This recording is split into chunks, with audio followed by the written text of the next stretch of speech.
करेंगे एक और बड़ी खबर की। कैथल से बड़ी खबर आपको बता दें, ई टेंडरिंग के खिलाफ सरपंचों का हल्ला बोल। लघु सचिवालय में नारेबाजी की गई, प्रदर्शन किया गया है, सीएम के नाम ज्ञापन सौंपा गया है। अब सरपंचों का कहना है कि सरकार ने सरपंचों की पावर खत्म कर दी है, सरपंचों की वित्तीय पावर खत्म कर दी है सरकार ने। तो ई टेंडरिंग को लेकर देखिए, नई चुनी पंचायतें लगातार विरोध कर रही हैं। सरकार का कहना है पारदर्शिता आएगी, ग्रामीण विकास अधिक हो सकेगा, और सरपंच बार बार ये कह रहे हैं कि हमारी वित्तीय पावर खत्म कर दी गई है, अधिकारी और ठेकेदार की मिलकर काम करेंगे, सरपंचों की कोई भूमिका नहीं रहने वाली है। ऐसे में देखिए, ज्ञापन सीएम के नाम ये अधिकारियों को दिया गया है। और आप जानते हैं कि पंचायत मंत्री देवेंद्र बबली का भी हरियाणा में कई जगह कई बार सरपंच विरोध कर चुके हैं। ये मामला इस बार विधानसभा में भी गूंजा है। जेजेपी विधायक जोगीराम सिहाग की ओर से, निर्दलीय विधायक बलराज कुंडू की ओर से भी और दूसरे विपक्षी दलों के विधायकों की ओर से भी इसे लेकर आवाज उठाई गई।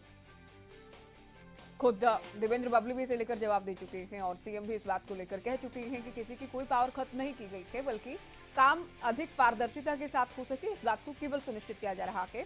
तो ऐसे में बड़ी खबर ये कि कैथल में सैकड़ों की संख्या में आसपास के सरपंचों ने प्रदर्शन किया है। विपिन शर्मा हमारे संवाददाता फोन लाइन पर हैं। विपिन, क्या कुछ कहना रहा सरपंचों का? कैथल पूरे जिला के सरपंच इकट्ठा होकर कैथल के लघु सचिवालय में इकट्ठा हुए, उन्होंने रोष मार्च निकाला। उनका कहना है कि सरकार पहले जिस तरीके से नगर परिषद और निकाय चुनाव में निकायों में चेयरमैन की पावर खत्म कर चुके हैं, उसी तरह सरकार ने सरपंचों की पावर को भी खत्म कर दिया है।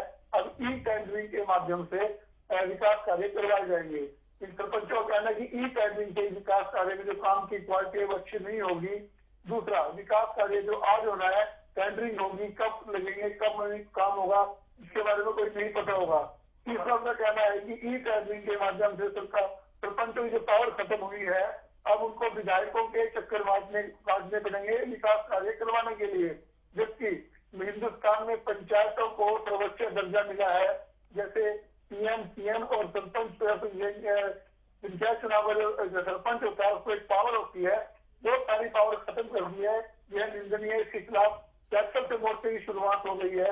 अब यह लड़ाई पूरे हरियाणा में जाएगी और उनका कहना है कि जब तक ई टेंडरिंग खत्म नहीं होगी वो इसी तरह चुप बैठने वाले नहीं है, लड़ाई लड़ते रहेंगे।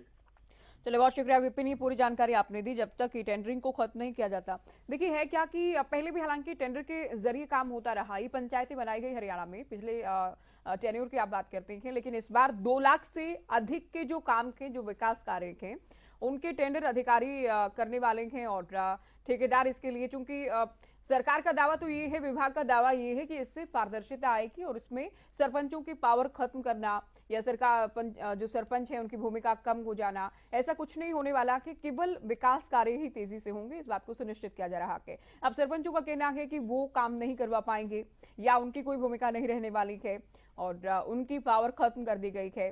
सरपंचों के अधिकार, वित्तीय अधिकारों की बात कर रहे हैं सरपंच, वो कम कर दिए गए हैं, वो खत्म कर दिए गए हैं, जो राशि है वो कम कर दी गई है। तो ये तमाम आरोप लगाते हुए सरपंच सड़कों पर उतरे, नारेबाजी की गई, सचिवालय के सामने इकट्ठा होकर पूरे जिले के अलग अलग गांव के सरपंच, आप देख ही रहे इन तस्वीरों में, पूरे जिले के अलग अलग गांव के सरपंचों ने ज्ञापन सीएम के नाम भेजा के और साफ तौर पर पूरे ही प्रदेश में हालांकि चेतावनी पहले भी दी गई थी कि जब तक सरकार ई टेंडरिंग को वापस नहीं लेती, फैसला वापस नहीं लिया जाता, तब तक प्रदर्शन करेंगे। और इसी कड़ी में क्या